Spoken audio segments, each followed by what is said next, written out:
না। আমার আল্লাহ এখন আসেন, আল্লাহ কোরআনে কয় রহমত থেকে বঞ্চিত কারা? কাফেররা। এখন এই রহমতটা কোথায়? বাড়িতে, গাড়িতে, আম গাছে, জাম গাছে, তাল গাছে, মসজিদে, মাদ্রাসায়, মাজারে, মক্কায়, মদিনায়, কোথায়?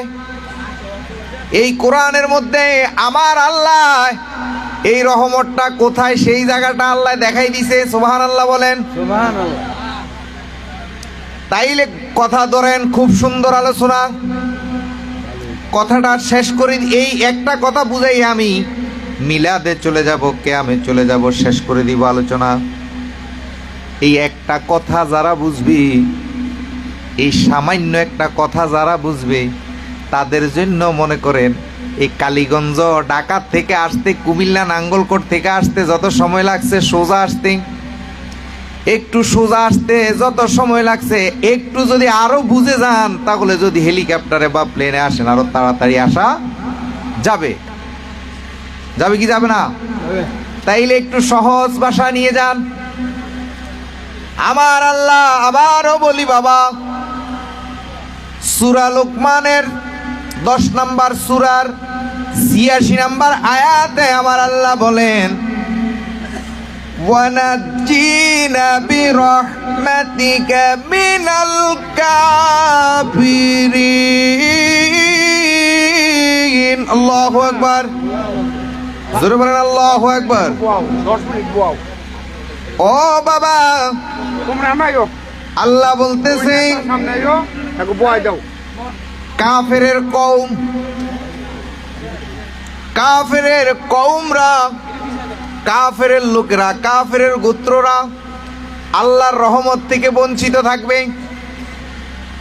এখন আল্লাহর রহমত কোথায়? এই কোরআনের মধ্যে আমার আল্লাহ দেখাই দিছেন, বুঝাই দিছেন। সূরা আরাফ 56 নম্বর সূরা আরাফের মধ্যে বলে, কোথায় আল্লাহর রহমতটা কোথায় দেখেন।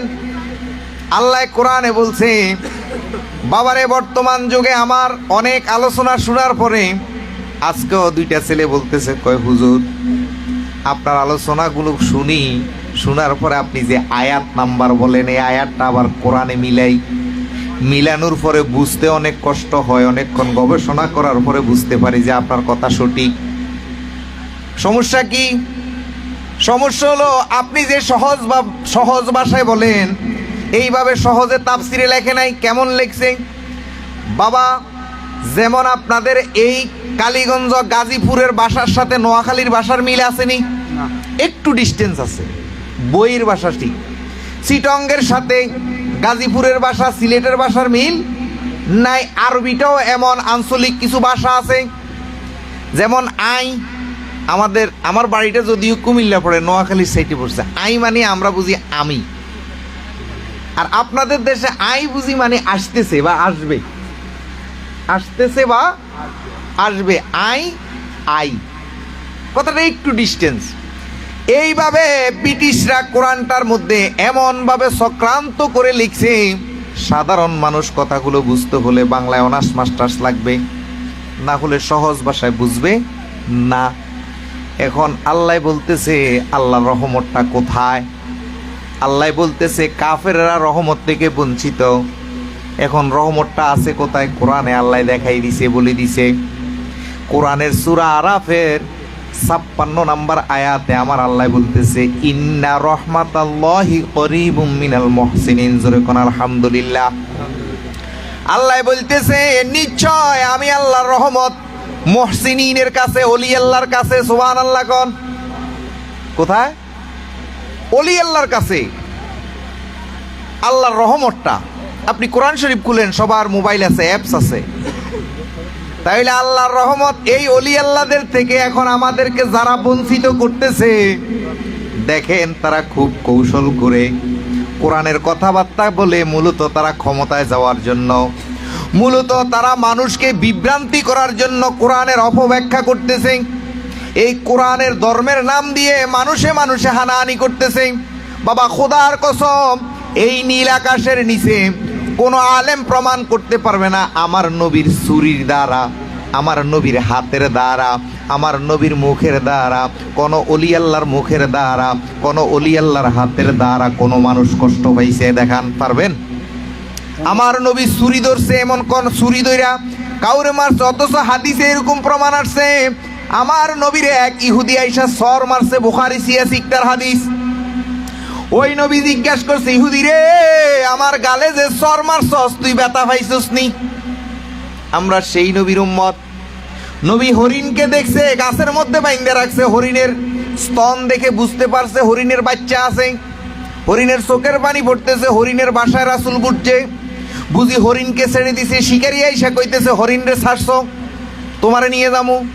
কয় বাবা একটু অপেক্ষা কর, আমি যে হরিণটা ছাড়ছি সে চলে আসবে। কোরআনের ঘটনা, হাদিসের ঘটনা। কিছুক্ষণ পরে দেখতেছে হরিণে আরো 2টা বাচ্চা সহ রাসূলের কাছে হাজির। শিকারি তাজ্জব, কিরে একটা বান্ধে রাখলাম আর এইটাকে ছেড়ে দেওয়ার জন্য তারে বান্ধে রাখলাম, এখন সে কোন মানুষ? তার কথা যে ফসুয়ে শুনে আমি সারাদিন শিকার করি, হরিণ ধরতে পারি না। আর সে কেমন মানুষ, কেমন মুর্শিদ, কেমন লোক যে একটা ছাড়ছে আরো 2টা লইয়া হাজির হইছে। সুবহানাল্লাহ। সেই দরদি নবী মারামারি করতে পারে? পারে না। তাইলে এইগুলা শিখায় কারা? এ আমাদের মতন কিছু বক্তা আছে, খুব কৌশলবাজদারি আলেমরা, এমন কৌশলে কোরআনের অপব্যাখ্যা করে মানুষের ব্রেনের মধ্যে ঢুকাইয়া দিয়া আজকে মুসলমানে হানাহানি লাগাইতেছে। মূলত এইটা সেই ব্রিটিশদের চাইল, যেন এই মুসলমান জাতি উন্নত না হইতে পারে। আপনি দেখেন একজন ওলি আল্লাহ, এই যে সারা বাংলাদেশে ওলি আল্লাহর মাজারে হামলা হইছে, একটা পাগলে, একটা সাধকে, একটা ওলি আল্লাহ, একটা ওহাবি বা যারা মাজার ভাঙছে যে উগ্রবাদী, একটারে মারছে, আপনারা প্রমাণ দেখান। কিন্তু আসলে মূলত নবীর আদর্শে থাকলে এই আউয়ালরা আছে, পাগলরা আছে, এরা কারো ক্ষতি করে না। কেন? মুসলমানের শিক্ষাই হবে। মুসলমান হইছে সেই ব্যক্তি, কোরআন শরীফে হাদিস শরীফে স্পষ্ট আসছে, যার হাত পা মুখ দ্বারা অন্য মানুষ নিরাপদ, সে হইল মুসলমান। সুবহানাল্লাহ। আর আল্লাহ কোরআনে সূরা ইমরানের 102 নম্বর আয়াতে বলে, ওয়ালা তামুতুন্না ইল্লা ওয়া আনতুম মুসলিমুন, তুমি মুসলমান না হয়ে কবরে আসিও। তাহলে মুসলমানটা কে?